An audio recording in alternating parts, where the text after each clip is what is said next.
నియోజకవర్గ స్థాయి జనసేన నేతకి వీటీపీఎస్ అధికారుల నిర్లక్ష్య ధోరణి వల్ల ప్రమాదం జరిగి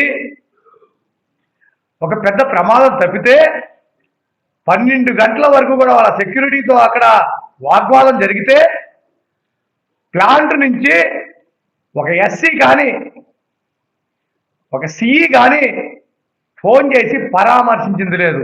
అందుకోసం మాకు అనుమానం దీంట్లో సిఈ హస్తం ఉందా? మరి ఎప్పుడూ లేనిది తీపిచ్చిన లారీలు మళ్ళీ కొత్తగా అటో 25 ఇటో 15 లారీలు ఉంటాం.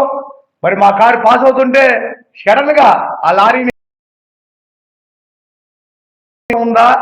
బూడిద కాంట్రాక్టర్ల హస్తం ఉందా? పోలీస్